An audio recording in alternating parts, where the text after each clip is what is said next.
3 days after my father-in-law was buried, my own wife smiled while the board voted to throw me out of the company I had spent half my life saving. She celebrated in my office, convinced she had finally won. What she never realized was that her father had prepared for that exact moment years before, and Monday morning would change everything. My name is Ethan Caldwell. I spent more than 20 years helping build Sterling Medical Technologies into one of the most respected medical equipment companies in the country. My father-in-law, Charles Bennett, founded it long before I joined the family, but during every major crisis I stood beside him. When the company nearly collapsed during the recession, I invested my own savings, rebuilt operations, negotiated impossible supplier contracts, and kept hundreds of employees working. Charles always said businesses survived because of people willing to solve problems instead of chasing credit. My wife Lauren enjoyed the spotlight far more than the work behind it. She managed marketing, loved expensive events, and never missed an opportunity to impress investors. Over time, she convinced herself she was the natural successor simply because she carried the Bennett name. Our son, Tyler, believed every word she said. Only our daughter, Chloe, seemed to notice who actually carried the company through its hardest years. Charles' funeral felt more like a corporate celebration than a farewell. Before his casket even reached the cemetery, board members were already congratulating Lauren on becoming the next leader. I watched them shake her hand while barely acknowledging me.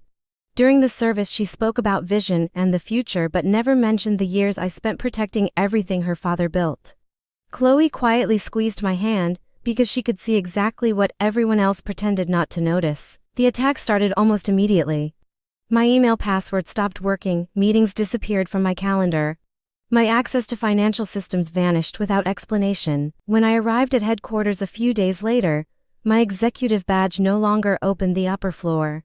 Security apologized while escorting me through the building like I was a visitor. My office was already being packed into boxes before anyone had even spoken to me. The final insult came during the Monday board meeting. Lauren sat in my chair while Tyler proudly sat beside her. The chairman thanked me for my years of service before announcing my position had been eliminated. They slid a generous severance package across the table as if money could erase 2 decades of sacrifice. Everyone expected anger or begging. Instead, I smiled, wished them luck, accepted nothing, and quietly walked away. The confusion on Lauren's face was worth every painful second. That evening I found her relaxing in my favorite chair at home with a glass of her father's rare whiskey. She calmly explained that I had never been leadership material and claimed Charles had secretly wanted her to replace me. I listened without interrupting. Then I casually asked whether she had ever wondered why her father installed a biometric safe inside my office years earlier. The confidence disappeared from her face. She demanded to know what was inside, but I simply walked upstairs, closed the study door, and called Charles' longtime attorney. The next evening I met attorney Daniel Mercer in his private office. He opened a thick binder filled with documents Charles had protected for years. During the financial crisis, I had not loaned money to the company. I had purchased ownership through carefully structured agreements. Over the following years, Charles quietly transferred additional shares into protected trusts until I legally controlled 60% of the company. Daniel handed me a personal letter written by Charles. It explained that if Lauren ever tried to erase my contribution, I was to take control before she destroyed everything he had built. Reading those words felt like hearing his voice one last time. Early Monday morning, every board member received the same legal notice demanding an emergency shareholder meeting. Attached were decades of signed contracts proving my controlling ownership. Within minutes, my phone exploded with desperate calls. Lauren called repeatedly, the chairman called. Executives who ignored me only days earlier suddenly wanted explanations. I answered none of them. Instead, I waited calmly until noon. When I entered the boardroom, panic filled every face except mine. The independent trust administrator confirmed every document was authentic. She announced my controlling ownership before revealing exactly how the remaining shares were divided. Lauren's confidence disappeared as directors slowly realized she had never possessed real authority.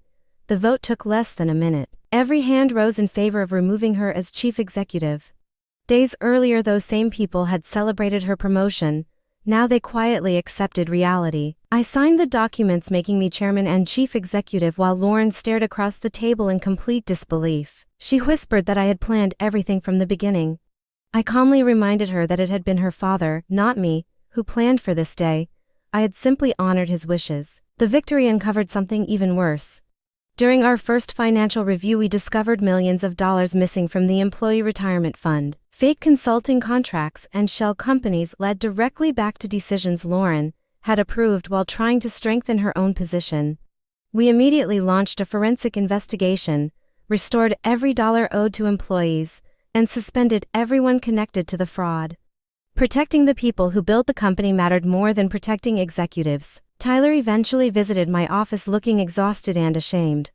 He admitted his mother had convinced him I was nothing more than a skilled employee standing in the way of progress. I reminded him that he had watched me solve problems for years but chose to ignore the truth because believing his mother was easier. I dismissed him from the company, but I also told him that losing a job did not have to mean losing a father. Whether he earned back my trust would depend on the choices he made next. Chloe never stopped believing in me. She later confessed that Lauren had planned to remove me months before Charles even passed away. Hearing that hurt more than losing my position, because it proved the betrayal had been carefully prepared long before the funeral. Still, knowing the truth allowed me to finally stop blaming myself. Months later, Sterling Medical was stronger than ever. The retirement fund had been restored. New financial safeguards protected every employee, and the company posted record profits without sacrificing its values. Tyler returned to school determined to rebuild his character instead of chasing power. Chloe joined the company after earning her own qualifications, refusing any special treatment. Lauren continued fighting through lawyers for a while, but every challenge collapsed beneath the mountain of documents her own father had prepared. Sometimes I still think about the day I carried one small box out of the building I believed I had lost forever.